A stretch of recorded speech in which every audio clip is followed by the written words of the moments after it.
বিয়ে সম্পন্ন হয়েছে আর বিয়ের পরে এই সবে উঠলাম। এখন আমার মাথার যে মুকুটটা সেটা সত্যি সত্যিই খুলে গিয়েছিল, আর যার জন্যে বাঁধার চেষ্টা করছিল ও, তাও বারবার পড়ে যাচ্ছে। কি ঝামেলা বলুন তো, এই সত্যি মাথার মুকুট নিয়ে প্রচণ্ড ঝামেলা হয়, কারণ এটি ঠিকভাবে মাথায় থাকতেই চায় না কয়েকটা পিন ভালোভাবে না দিলে।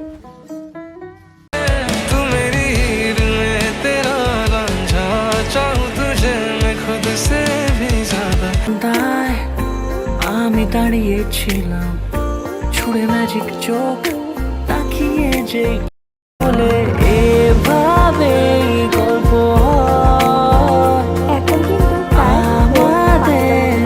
সকালে হয়ে গেল, আর সকাল পর্যন্ত সবাই অপেক্ষা করছিল বিয়ে শেষ হওয়ার জন্যে। এই জায়গাটাতে এসে আমরা সবাই সবার সাথে কয়েকটা ফটো তুলে নিলাম। আরও সব দাদা যারা আছে তাদেরকে আমি ডাকছিলাম যে আয় এক এক করে সবার সাথে এই মুহূর্তটার একটা সাক্ষী করে রাখি।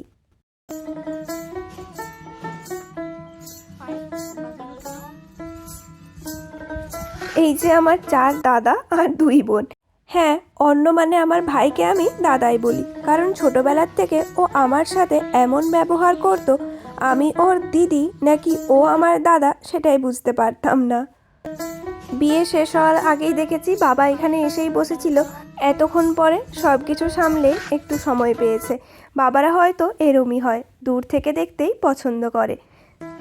নিচে গিয়ে একটু বসবো, তারপরে শুরু হবে বিদায় পর্ব। এই যে এখানে আমাদের জন্যে বরণ ডালা বা উত্থন থালা যেটাই বলুন সেটাই রেডি করা হয়েছে, আর ওইদিকে আমি এসেও বসলাম।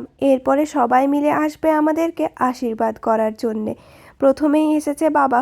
এগুলো খুবই দুঃখের মুহূর্ত, আমি জানি না আমি কি বলবো। মনে পড়ে যায় সারা বাড়ি ময় ছেলেবেলা দিন কাটানো সময়, ঝলমলে লালচেলি একবারে আলো, যেতে যেতে মন ফিরে তাকালো।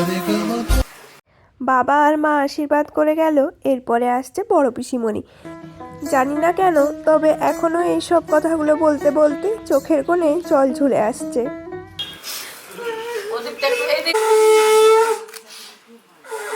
বড় পিসিমণি হয়ে যাওয়ার পর বড় মামা এসেছিল আশীর্বাদ করার জন্যে, আর বড় মামিমা।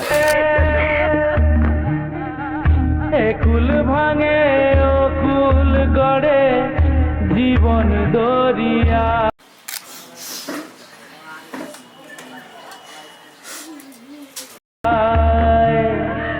বাপের বাড়ি ছাইড়া কইনা শ্বশুর।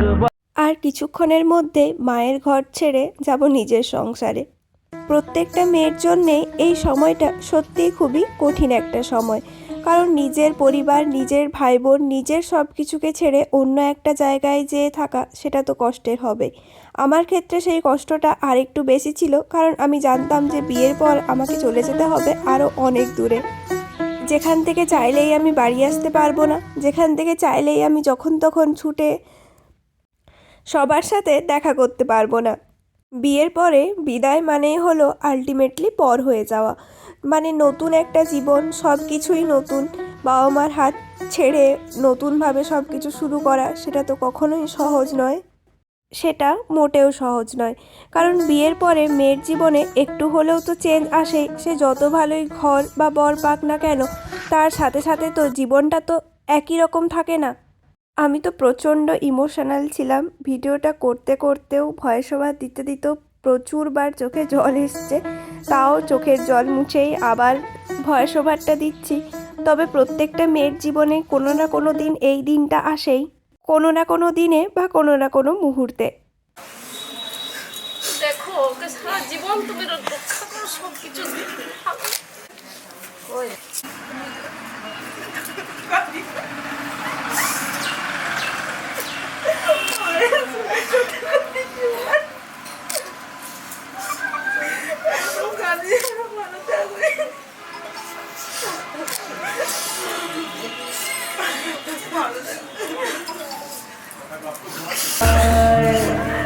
বাপের বাড়ি ছাইড়া কইনা শ্বশুর বাড়ি যায়। যদি আমার পিসির মেয়ে ছোটোবেলার থেকে অনেক অনেক সময় আমি এদের সাথে কাটিয়েছি। আর আমার এই দিনটা সমস্ত মেয়েদের জীবনে এক অন্যরকম দুঃখের দিন, এত আনন্দের মাঝেও দুঃখ।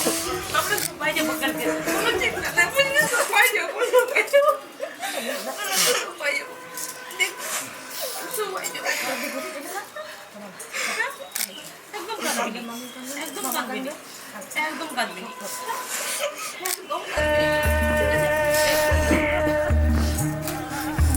কুল ভাঙে এখন আমাকে আশীর্বাদ করছে মাসিমণি। আমি মামা বাড়িতে গেলে মায়ের থেকে বেশিরভাগ সময় মাসিমণির সাথেই থাকতাম।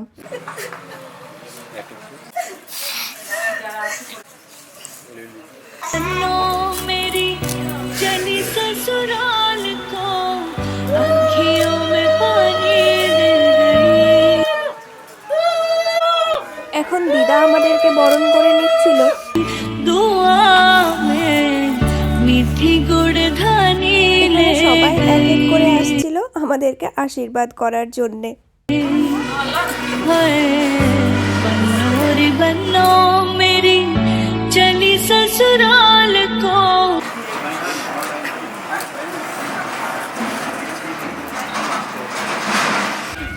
বিয়ের মধ্যে সব থেকে বেশি আবেগের সময় মনে হয় এই বিদায়ের সময়টাই। ভাবুন কিছুক্ষণের মধ্যে মানুষের জীবন কিভাবে পরিবর্তন হয়ে যায়।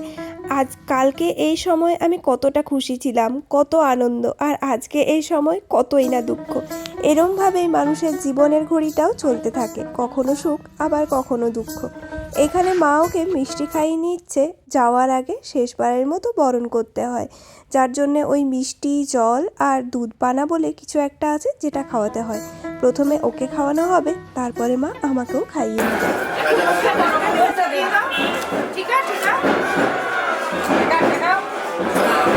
মনে পড়ে যায় সারা বাড়ি ময় ছেলেবেলা দিয়ে কাটানো কম করে আমার তো একটু দাও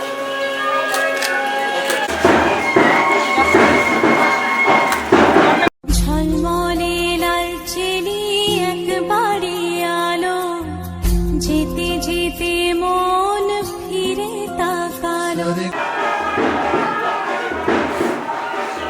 একদম যখন ছোট ছিলাম তখনও তো মায়ের কোলে বসে খেতাম, আর এই বিয়ের দিনে একদম বিদায়ের সময় তখনও মায়ের কোলে বসিয়ে খাওয়ানো হয়, সেই ছোটবেলার দিনগুলোকে মনে করিয়ে দেওয়ার জন্যই হয়তো। সবার শেষে সেই বেদনার মুহূর্ত। বাড়ির মেয়ে যার জন্যে এত আয়োজন, এত আনন্দ, সে আজ নিজের বাড়ি ছেড়ে শ্বশুর বাড়িতে চলে যাবে। আজ থেকে তার জন্মভিটের নাম হয়ে যাবে বাপের বাড়ি। এই মুহূর্তটা এই সমস্ত বিয়ের সব থেকে কষ্টের মুহূর্ত। দাদুর সাথে দেখা করতে এলাম বিদায়ের আগে শেষবারের মতো। কেমন ভাবতেও অবাক লাগছে যে দাদু আজকে আর আমাদের মধ্যে নেই। কুল ভাঙে এরপর বাড়ির ঠাকুর ঘরটিতে এসেছি প্রণাম করার জন্যে। ঠাকুরের আশীর্বাদ নিয়ে আমি নতুন জীবন শুরু করব। হরিয়ায় বাপের বাড়ি ছাইড়া কইনা বাইরে বেরিয়েই দেখি সবাই আমাদের জন্য অপেক্ষা করছিল, আর এখানে সবার সাথে আরও একবার দেখা হয়ে গেল। আমি কিন্তু অন্য আর মেরিকে একবারের জন্য কোথাও দেখতে পাইনি। দুজনেই দূর থেকে দাঁড়িয়ে দাঁড়িয়ে দেখছিল। পুতুল খেলার ছেলে বেলা মনে পইড়া যায়